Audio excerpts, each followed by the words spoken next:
"Hey, listen, I don't need to hear any more foolish talk about ghosts," said Jerry Frieden with a dusty slap against his thigh. "Dr. Cooper's entrusted this task to us, and I say we just get at it."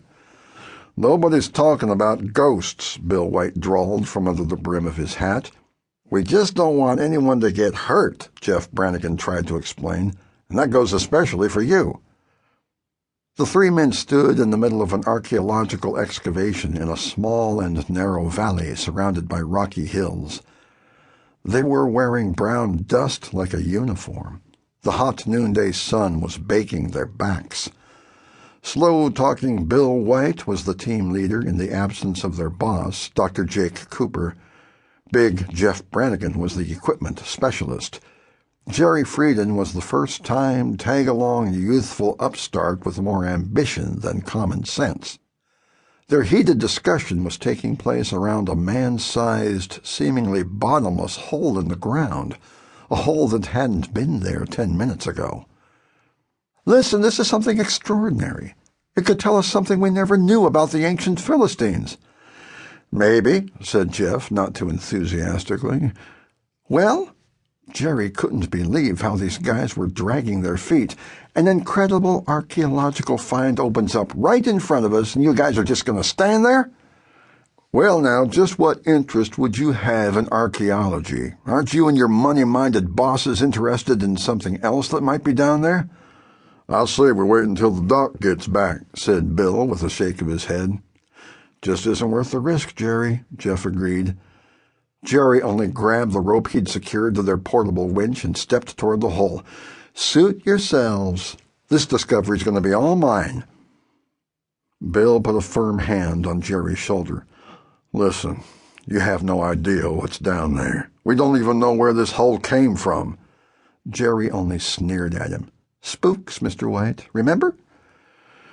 Jeff had heard enough of Jerry's taunting. "Now listen here, Mr. Frieden, sir. We're letting you tag along because the big bosses want you here, but you haven't been out on a lot of digs like we have. Most legends are just talk, sure, but behind every one of them there's a little bit of truth, and it's wise to pay attention to everything you hear." "Well," said Jerry, tying the rope around his waist, "I'll buy the stuff we heard about ancient tombs being here. That makes plenty of sense." "Oh, yeah, but you're forgetting the ghost haunting this place?" "No, sir, Mr. Brannigan. That's where I draw the line."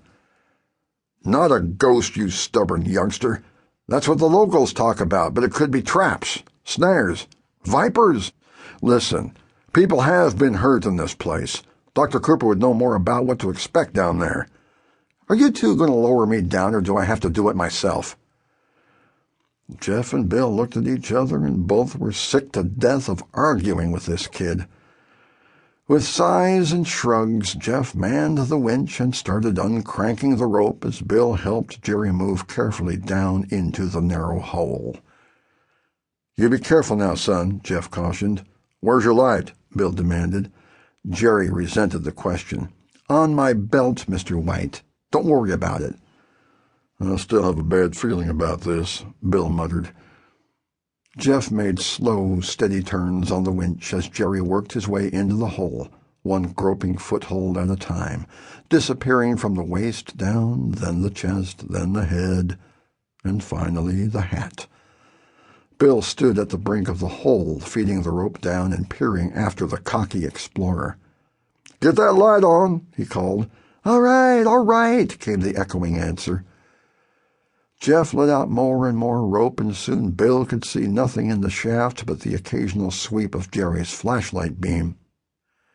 "How deep is this thing?" Bill wondered. "I've let out 40 feet of line," answered Jeff. Bill hollered down the shaft. "Jerry, can you see the bottom?"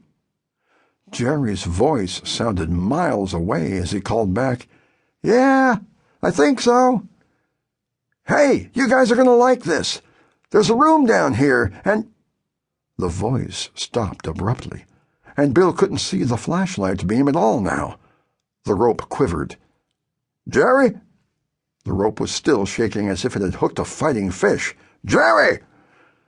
Bill heard a scream, some rocks tumbling and clunking, another shrill cry. "Jerry! Bill yelled again. He shouted to Jeff, "Haul him up, quick!"